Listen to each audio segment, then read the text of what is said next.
नमस्ते दोस्तों, स्वागत है आप सभी का। और आज की वीडियो में हम लोग डिस्कस करने वाले हैं आरएनए के बारे में, जिसको हम जानते हैं राइबोज न्यूक्लिक एसिड के नाम से।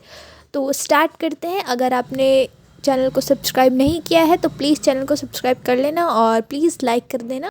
तो आरएनए के आपके एग्ज़ाम में आने के चांसेस थोड़े ज़्यादा हैं और शॉर्ट में भी आ सकता है। शॉर्ट में आने के चांसेस ज़्यादा हैं लेकिन लॉन्ग में भी आ सकता है।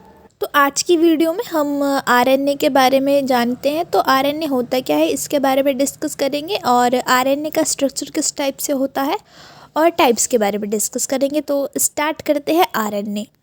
तो जैसा कि हमने लास्ट वीडियो में भी डिस्कस किया था कि हमारा जो आरएनए था उसकी पहले खोज हुई थी डीएनए से। उसके बाद जो साइंटिस्ट आए उन्होंने अलग अलग स्टेटमेंट दिए, उन्होंने अलग अलग एक्सपेरिमेंट किए और फिर उसके बाद उन्होंने खोज की डीएनए की। तो कुछ ऐसे ऑर्गेनिज्म थे जहाँ पर डीएनए क्या होता है, जेनेटिक मटेरियल होता है। लेकिन जो हमारे वायरस होते हैं उनके अंदर जेनेटिक मटेरियल का काम कौन करता है, वो होता है हमारा आरएनए। अब जैसा हमारा एक वायरस है कोरोना वायरस, तो कोरोना वायरस का जो जेनेटिक मटेरियल है वो है हमारा आरएनए। ऐसे ही हमारे कई सारे जो वायरस हैं, जैसे इन्फ्लुएंजा हो गया, हमारा एचआईवी हो गया, बहुत सारे वायरस हैं जिनका जेनेटिक मटेरियल हमारा क्या है, आरएनए है। अब देखते हैं कि हमारा आरएनए पाया कहाँ जाता है। तो हमारा जो आरएनए है वो बनता है हमारा कहाँ पर, न्यूक्लियस के अंदर। लेकिन वो जैसे बन जाता है उसके बाद वो आने लगता है हमारे साइटोप्लाज्म के पास, मतलब कोशिका द्रव्य में वो आने लगता है न्यूक्लियस से निकल करके। अब कुछ कमेंट्स देख लेते हैं आरएनए के, उसके बाद हम स्ट्रक्चर के बारे में डिस्कस करेंगे। तो पहला पॉइंट है यहाँ पर, आरएनए में राइबोज शुगर पाया जाता है। आरएनए कोशिका द्रव्य यानी साइटोप्लाज्म में पाया जाता है और आरएनए में केवल एक ही कुंडल यानी कि हेलिक्स पाया जाता है। तो आरएनए राइबोन्यूक्लियोटाइड का बना होता है। तो जब हमारा बहुत सारे राइबोन्यूक्लियोटाइड आपस में जुड़ जाते हैं तो उसके बाद बनता है हमारा आरएनए। तो आरएनए के अंदर क्या होता है, हमारा एक सिंगल ही हेलिक्स पाया जाता है। तो डीएनए के अंदर कितने हेलिक्स पाए जाते थे, हमारे डबल हेलिक्स पाए जाते थे, लेकिन यहाँ पर हमारा एक ही हेलिक्स पाया जाता है। अब वो हेलिक्स जो होता है वो बना होता है हमारा फॉस्फेट, शुगर और नाइट्रोजन बेस। अगर हम नाइट्रोजन बेस की बात करते हैं तो हमारा जो डीएनए था उसमें 4 नाइट्रोजन बेस पाए जाते थे। कौन कौन से थे वो, एडेनिन, गुआनिन, साइटोसिन और थायामिन। लेकिन यहाँ पर थायामिन नहीं पाया जाता है, यहाँ पर पाया जाता है यहाँ पर एडेनिन, गुआनिन, साइटोसिन और यूरेसिल। और अगर हम यहाँ पर पेंटोज शुगर को देखते हैं तो वहाँ पर हमारी डीऑक्सी राइबोज शुगर पाई जाती थी, लेकिन यहाँ पर हमारी राइबोज शुगर पाई जाती है। तो यहाँ पर हम कुछ कमेंट्स देख लेते हैं स्ट्रक्चर के बारे में। तो आरएनए पॉलीन्यूक्लियोटाइड चेन से बने होते हैं और एक न्यूक्लियोटाइड में 3 चीज़ें पाई जाती है, नाइट्रोजन बेस, पेंटोज शुगर और फॉस्फेट ग्रुप। सबसे पहले हम इसके बाद देखते हैं कि नाइट्रोजन बेस क्या होता है। तो हमारे आरएनए में 2 टाइप के बेस होते हैं, एक तो प्यूरिन और दूसरा पैरामिडीन। तो प्यूरिन के अंदर ये डाइसाइक्लिक होते हैं और इसमें एडेनिन और गुआनिन 2 टाइप के हमारे प्यूरिन हो गए। उसके बाद आता है पिरिमिडीन, तो ये मोनोसाइक्लिक होते हैं। पिरिमिडीन 3 टाइप के होते हैं, थायमिन, साइटोसिन और यूरेसिल। तो आरएनए में केवल 2 टाइप के ही हमारे पिरिमिडीन पाए जाते हैं, साइटोसिन और यूरेसिल। थायमिन यहाँ पर एब्सेंट होता है। थायमिन कहाँ पर होता है, डीएनए के अंदर प्रेजेंट। यहाँ पर आप डायग्राम देख सकते हैं, एडेनिन और गुआनिन और साइटोसिन, थायमिन, यूरेसिल। ठीक है, तो डायग्राम भी नोट कर लेना।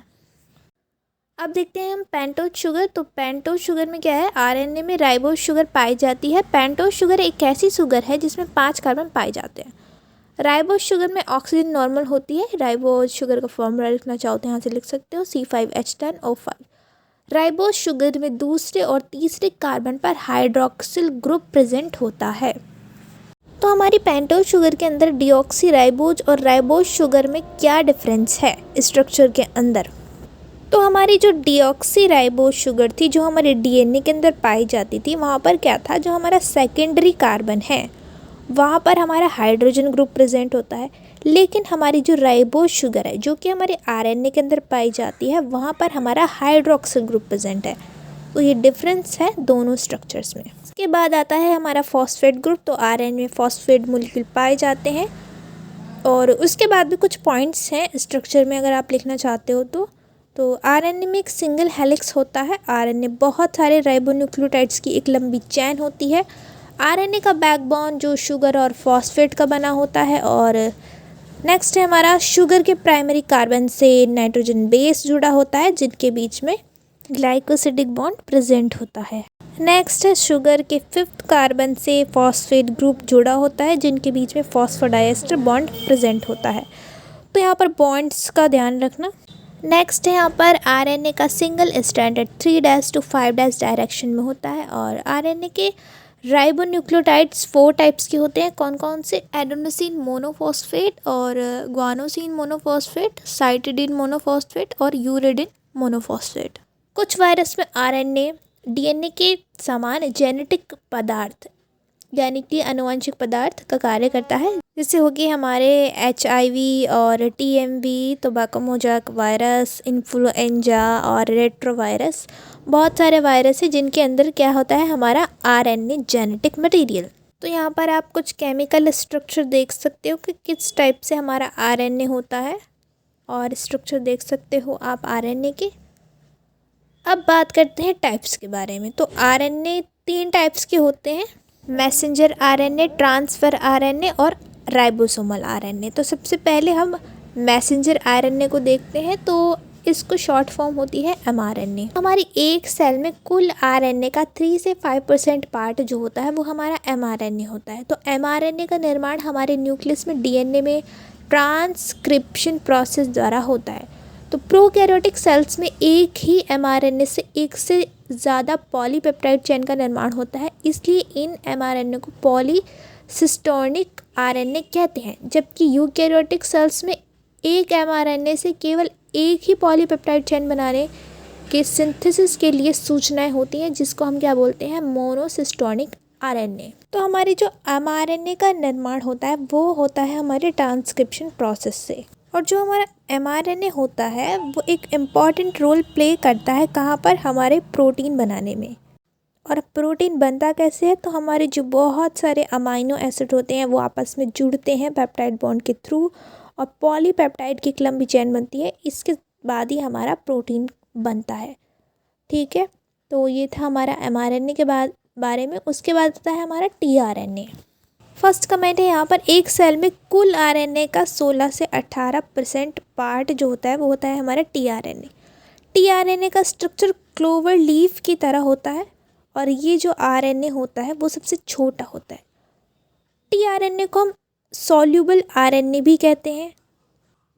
नेक्स्ट है हमारा tRNA का मेन वर्क क्या होता है, अमाइनो एसिड को mRNA पर लाना। इसमें लगभग 75 to 95 राइबोन्यूक्लियोटाइड पाए जाते हैं। तो हमारा जो tRNA है वो भी एक इम्पॉर्टेंट रोल प्ले करता है हमारे प्रोटीन के बनने में। तो यहाँ पर होता ये है कि हमारी एक चेन होती है mRNA की। तो mRNA पर प्रेजेंट होते हैं हमारे बहुत सारे कोडॉन। अब हमारे जो tRNA है वो क्या काम करता है, वो साइटोप्लाज्म के अंदर से बहुत सारे अमाइनो एसिड्स को लेकर के आएगा। अब हमारा जो tRNA होता है उस पर प्रेजेंट होते हैं एंटीकोडॉन्स। तो जब वो एंटीकोडॉन्स कोडॉन से मैच कर जाते हैं तब उसके बाद यहाँ पर हमारा प्रोटीन सिंथेसिस होता रहता है, और यहाँ पर पेप्टाइड बॉन्ड की यहाँ पर एक बहुत ही लंबी चेन बनती जाती है। उसके बाद आता है हमारा rRNA। तो यहाँ पर हमारे rRNA का नाम ही है राइबोसोमल आरएनए। तो यहाँ पर कुछ कमेंट्स हैं वो लिख सकते हैं हम। तो पहला कमेंट है यहाँ पर, rRNA राइबोसोम में पाया जाता है और ये प्रोटीन सिंथेसिस में भी हेल्प करता है। और एक सेल में टोटल आरएनए का 80% पार्ट जो होता है वो हमारा rRNA का होता है। तो सबसे ज़्यादा जो मिलता है वो हमारा rRNA यानी राइबोसोमल आरएनए मिलता है। यहाँ पर आप कुछ डायग्राम देख सकते हो, हमारे जो tRNA है, rRNA है, mRNA है, इन सब के। तो आज की वीडियो में हमने आरएनए के बारे में डिस्कस किया था। अगर और पॉइंट्स अपनी बुक से ऐड करना चाहते हो तो कर लेना, जितना बड़ा आंसर होगा उतना आपके लिए अच्छा रहेगा, और लॉन्ग में आने के चांसेस हैं तो आप लोगों के हिसाब से भी अच्छे से लिख पाओगे। ठीक है, तो मिलते हैं नेक्स्ट वीडियो में, तब तक के लिए बाय बाय।